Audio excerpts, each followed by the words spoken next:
All right, on to this discussion now. So Tshwane Mayor Dr Nasiphi Moya marked her first 100 days in office with a report card, which includes the municipality's reserves reaching 368 million rand after setting a target of 50 million rand in monthly cash reserves by last month. It's not all good news for the mayor, though.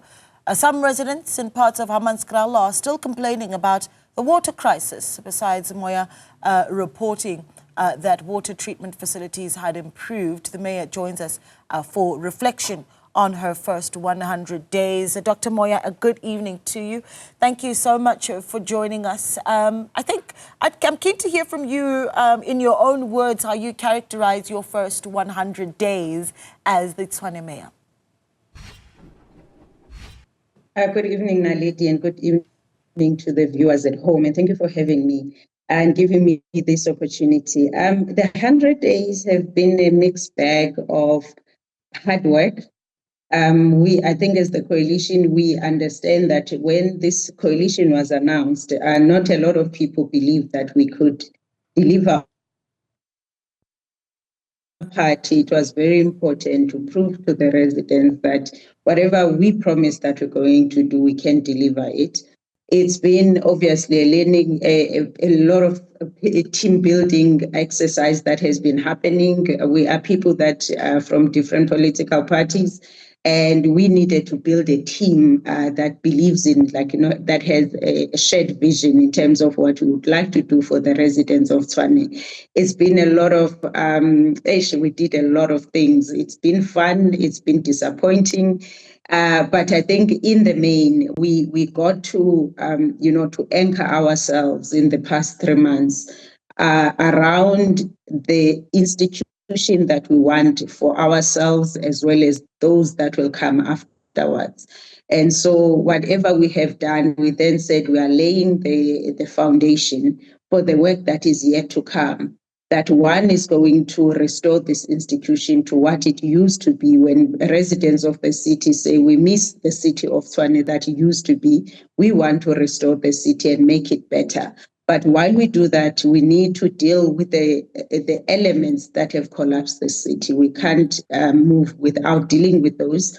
But at the top of our priorities is to make sure that the finances of the city, they are stable again, that the governance issues that have been raised by the AG are responded to, but most importantly, that the residents that are paying for rates and taxes, they are getting services for what they are paying for. So the past 100 days has been a lot of things, but I think my highlight was the interactions that we did through the imbizos with the residents, just to get to hear what the residents think of us. And we're very honest with them in terms of where the institution is, where we would like to take the institution, but where they come in. For instance, the issue of payment, the culture of payment, we are telling residents no one must use services that they can't pay for here. And we were well received. And for me personally, if you were to ask what was your absolute favorite, it was the imbizos that we had with the residents.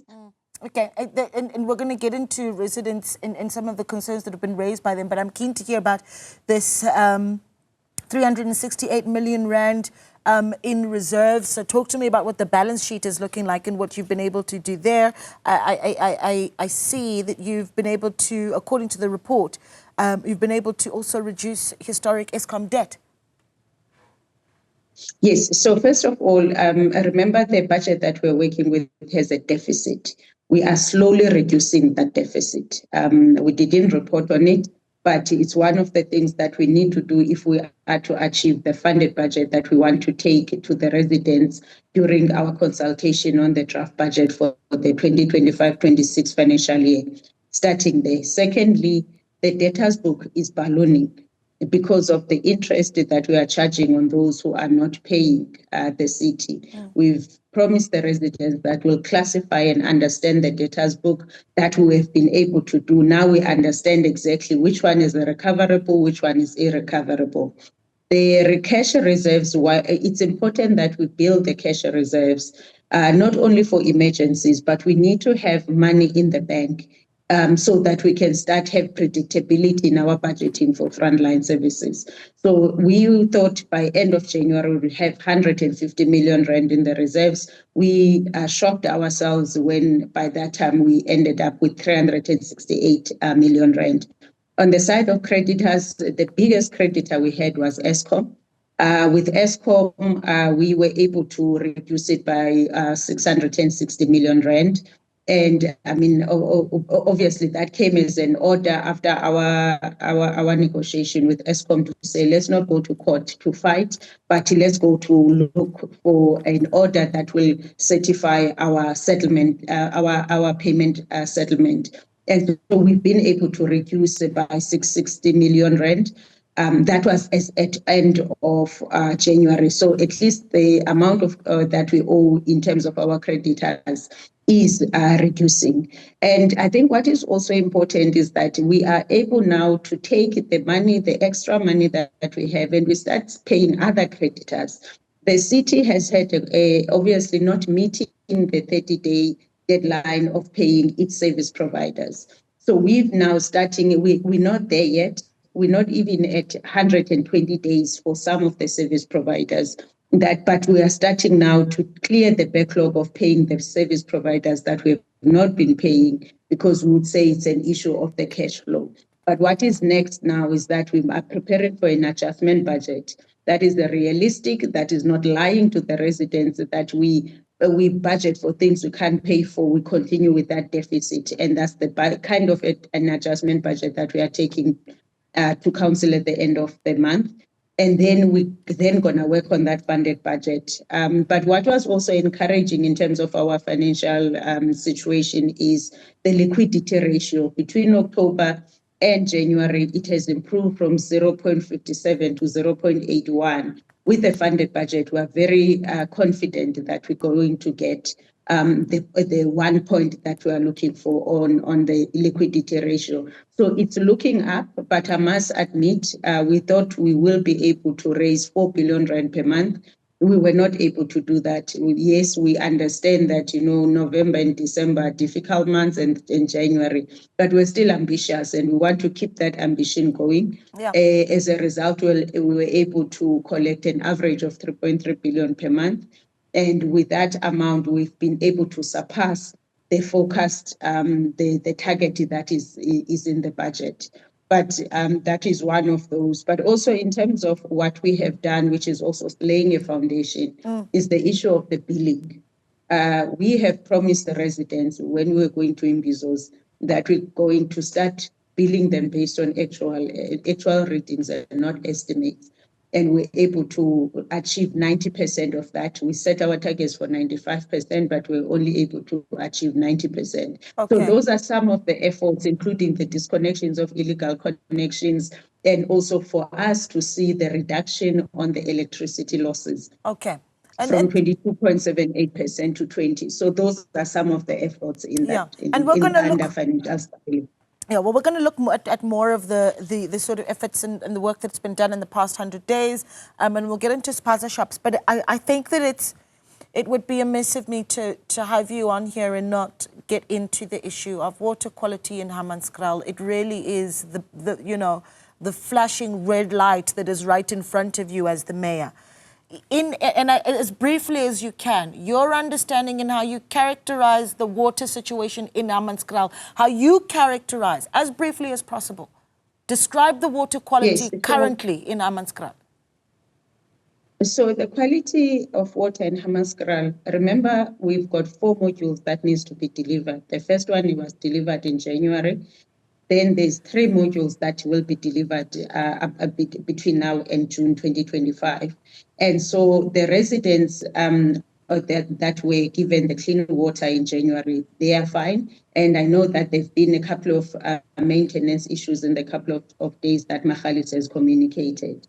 But the communities that we have not announced that their water is clean in terms of the schedule that we communicated to the residents, those are the residents that will get their water end of March, April, and June in terms of the schedule that we are working with. So I understand that there are people who are now confusing the issue, and I know that the residents that are getting the water next, they've been experiencing a lot of dirty water and smelly water. It's because of the flushing of the pipes. And I realized that maybe we have not been as explicit as possible to the residents to say, heads up, part of us, doing this project is that we must flush the pipes. So just be aware that your water may even look dirtier than it was before. But basically, that's what is happening. We're working on the 3 other modules. Yes. And give me this clarity, Dr. Moya. When we saw you earlier on this year taking a sip of water in Hammanskraal, which part and which area of Hammanskraal were you in? So has that water stayed clean? So yes, so that would be your Kekana Gardens, the Morokolong, the Mandela, the Steve Bikoville, and Babeleche. So that water has been clean. We then 2 weeks ago we had a report that there was a valve that wasn't working, and it was fixed. The past few days, Magali's water had an issue at the reservoir. And so that was communicated to the residents to say there's an issue that you're not going to get your water because of the issues at the reservoir of the Babeleche reservoir from the side of Magali's water. So, but the water remains clean. I saw the report later on, but we said, let's wait for them to meet tomorrow morning so that we can communicate clearly to give assurance to the residents that they can continue to drink water because the test results have confirmed so. But those areas should not be affected. It's only those maintenance issues that we anticipated were going to happen because some of those pipes have not been used for 20 years. So we did anticipate that there may be technical issues, but the water remains clean there. Okay, so this is what I want to do, Dr. Moya, and in fact, I'll open up the lines as well for residents in Hammanskraal that want to be part of the conversation, 010-594-6010 to give us a call, and we're talking particularly about those that have an understanding of what the water is looking like in Hammanskraal, 010-594-6010.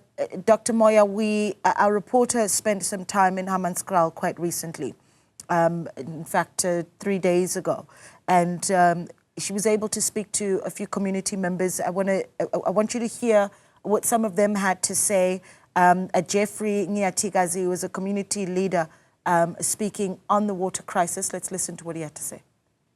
As Sanko, we are so disappointed. After a week, the water still remains the water that we can't drink. So we are so disappointed. As Sanko, we are requesting the minister, other ministers, including the Minister of Water and Sanitation, including the Executive Mayor, to come in Hammanskraal to drink that water, because we have been given that assurance to say we can drink that water. Now, as the resident of Hammanskraal, we are so scared to drink that water. For an example, last week, there was a scarce of water inside our water tap because of the lightning that affect the transformer. At our water treatment plant. Unfortunately, we didn't get water. When you drink that water, there is a lot of smell. It looks like a storage. So even now, the residents, even myself, I'm scared to drink that water. Right. Well, we're going to continue the conversation with Dr. Moya and continue to hear those voices coming from Hammanskraal as well on the other side of this short break. Stay with us.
ba re bolela ba re no metsi re tlo wa kry-a last month or neng ba tlile mo minister wa metsi mo a re metsi marokolong ra motse portion 9 metsi a lokile, everything is up to date, le tlo nwa metsi ba tutsa le makhansela a bona mara sendele hona ba no metsi a sa tswa no one a tlang go rena re botsa problem mo kae mabane ke tlwile ka o nyaka metsi ko kanana ba re ke kana metsi a tswe lona ke metsi a tswang ko magalisi so re ke iputsisa bophelo ba rena bo tlo phela bang ka ntle le metsi because metsi government ga e dutse mo la banwa metsi re phela ka metsi le bona banwa metsi because rena re mo rural area e bila re tsebege ke mo ba re gatella mo teng makhansela bana ba tlo re advise hore metsi a ya kae but ha ba nyaka di vote batho ba tla all means ba khona re fa le di grocery. That's a community member in Hammanskraal complaining about not just the quality of water, it seems also, but water availability now in Hammanskraal. This is as we continue our conversation with Dr Nasiphi Moya, Mayor of Tshwane, as she reflects on her first 100 days in office. We're taking calls 0105946010, looking particularly for residents in Tshwane, how you rate her 100 days, and if you are in Hammanskraal, how you describe the water quality. Frank is in Hammanskraal. Frank, good evening. Thanks for calling. Frank, good evening. Yes, I can hear you. I was struggling to hear you. Can you hear me now? I can hear you, sir. Go ahead. Yes, ma'am. I'm speaking to Frank in Hammanskraal now. As we know, we have been having an ongoing historical water crisis in Hammanskraal. And as the mayor has alluded, I listened quite carefully to what she's been saying to the nation regarding the water in Hammanskraal. And as we speak, as she has alluded, those areas that she did mention, they did get that clean drinking water. But as we speak today, I went to Mandela Village because I've been receiving several messages to, inform me that they don't have clean drinking water. Specifically, Mandela Village is an area that has been facing an ongoing dry season of taps. They're telling me that it's been 2 weeks without running water on their taps. And then it's quite pleasing to hear the mayor mentioning something that she's aware of. And I'm thinking that through our communication portals using Twitter and Facebook, the city of Tshwane have been communicating on maintenance at Mahalis and reservoirs. But it's quite disturbing that most of our people don't have access to data and smartphones to receive the information that she's talking about. But as we speak today, I was in Mandela. The taps, the water is brown. The stench in the water. So yeah, that's that.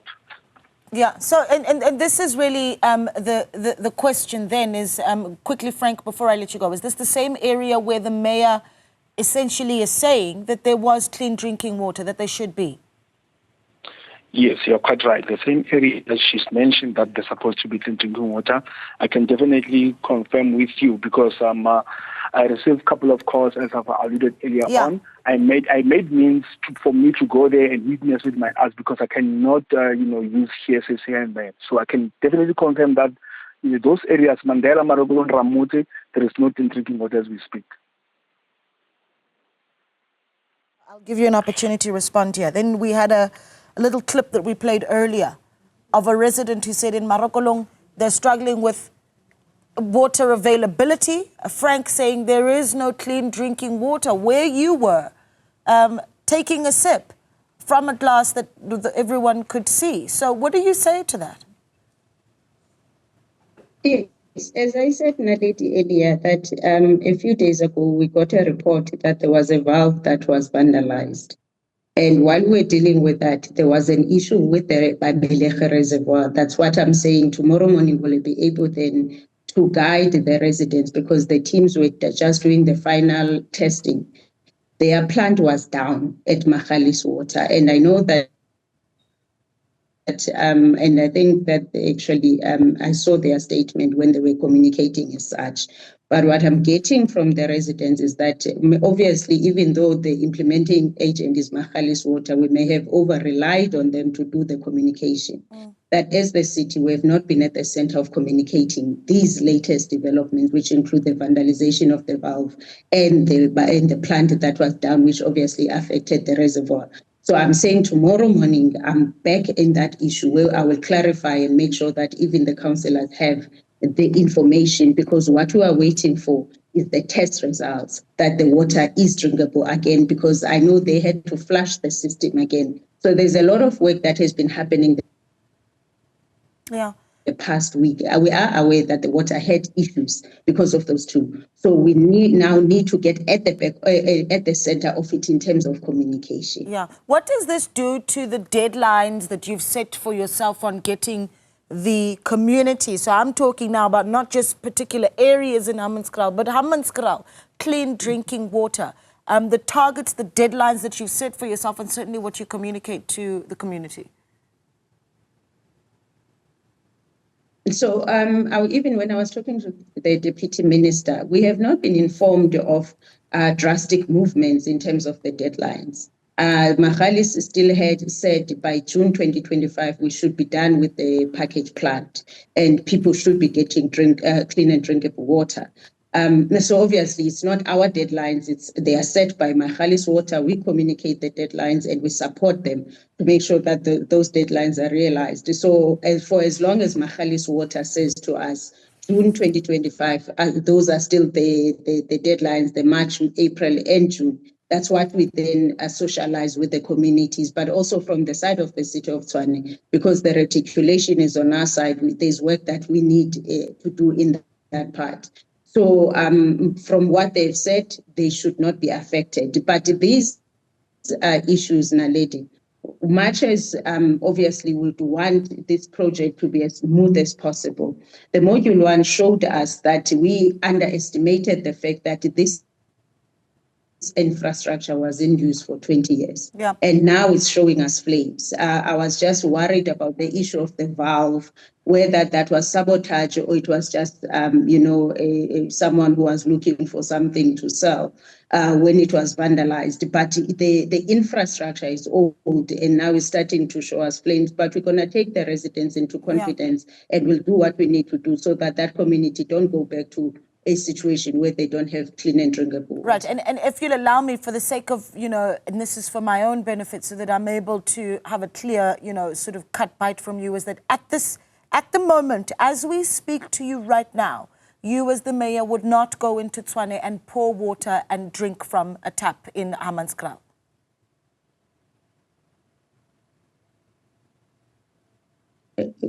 Don't say in Hammanskraal, say the areas in which we say there's clean water. Because I think that there's confusion, that people forget that this solution, it comes in 4 different phases. So I can confirm that the Morokolong, the Ramutsi, the Mandela Village, the water is not clean and they haven't been getting a consistent supply in the past few days because of the shutdown at the plant that then affected the reservoir. As a result, that water is not clean to drink, hence they were even getting water tankers. I can confirm that. Okay. I'm going to move on because, and the question essentially was, would you? But I'm going to move on because there's other issues to look at. One of the big issues, of course, is around spaza shops. I know that a lot of work is being done in the 100 days around non-compliant businesses. Talk to us about what's been done there. And then there's the issue around Celia's Brink, the former mayor, now DA caucus leader, raising an issue around power station projects that have seemed to have stalled under your leadership.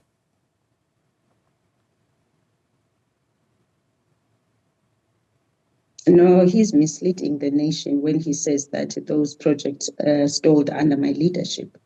For instance, the 2 projects that we visited today, they were supposed to be handed over in October, and they were not because of the delays and the causes with the utilities. The MMC for Utility Services was a DA member. He left office without handing over that project. As a result, there's extension of time that now I have to deal with. The reality is that he can blame me for stallation of those projects, the reality is that this city has a chronic, culture of not completing projects on time. It's not the only projects that we are dealing with. We've dealt with the Royal, we've dealt with a lot of projects. And instead of us blaming each other, I think we just need to focus on the root causes. Why is the city not completing projects, which has led us to the 27 billion rand of assets under construction, which means those are the projects that have started and never been completed. So is the city, we have a problem where we start projects, we waste money along the way, we never finish those projects. So there are 2 projects that I visited today that were supposed to be completed in October that were under DA portfolio.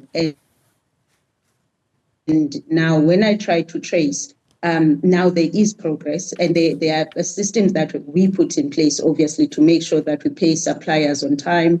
And by end of March, the 2 projects that I visited today, those ones will be completed and handed over to the city. Okay. So, but they are not the only projects that we have that are stalling. And I think for us as the city of Tshwane, we now, and it's something that even the AG has raised in relation to invoices, for instance, which then cause the delays. But I think what is important for us as the city is to make sure that the projects that we start, we finish them, and not start a sideshow, starting blaming people that have nothing to do with procurement processes. Okay. I did touch on the issue of spaza shop compliance, and you can talk to that, but this will be the final one then, Dr. Moya, and that is 100 days under your belt, what you've targets that you've set for yourself then for the next 100. So in terms of the spaza shops, we have the highest number of registered spaza shop in the country. 54% of those are South Africans, and now we have started to license those who have registered. So we've separated the registration from licensing. Obviously, there's going to be a lot of support that we need to give to that sector, because one of the reasons why they are not as encouraged to come forward and register is because of the amount that they have to pay for various certificates that will make them to meet the compliance requirements, but that's a separate issue. We've also obviously taken the bylaw to council, where we then outlined how we're going to regularize the sector, but also how we have included the provision where we are saying that sector must be reserved for Tshwane residents. And so that's the bylaw that we have come with. So we continue until end of the month. We're only left with 2 months. And once we are done, obviously, we're going to take the directive from the president, who said, if a spaza shop is not registered, you can close it down. And I think now that's what it will be next after the 28th of February. Yeah. So in terms of the last question you are asking, sorry. Yeah, do you want a reminder of that? It's just a target set for the next 100, now that 100 days has passed, yeah. Yes. It's not like straight for 100 days, but I think the first one is to take the adjustment budget to council at the end of the month. That adjustment budget must set a tone for the funded budget that we want for the next cycle, for the next budget cycle. And in between, we must then prepare for the AG submissions for the next year. So for the next financial year, we have partnered with AGSA that they will do a pre-audit of what we'll be submitting in August. So we need to deal with the AG findings and correct whatever the AG has raised with us. But more importantly, we need to put an emphasis on the backlogs on the frontline services. We have not even touched majority of the backlogs in street lights and potholes and cutting grass, etc. Yeah. So there's going to be a lot of emphasis in terms of the frontline services, but also we have developed an economic development strategy that we need to start activating sectors and supporting economic sectors in our city, so that we can make sure investment comes through, but also to create jobs in the process. Right. So those are some of the activities that will be happening between now and end of June. All right. Well, we certainly appreciated your time. Thank you so much for giving us an update on what's been achieved in your first 100 days. Nasiphi Moya, Mayor of Tshwane, speaking to us this evening.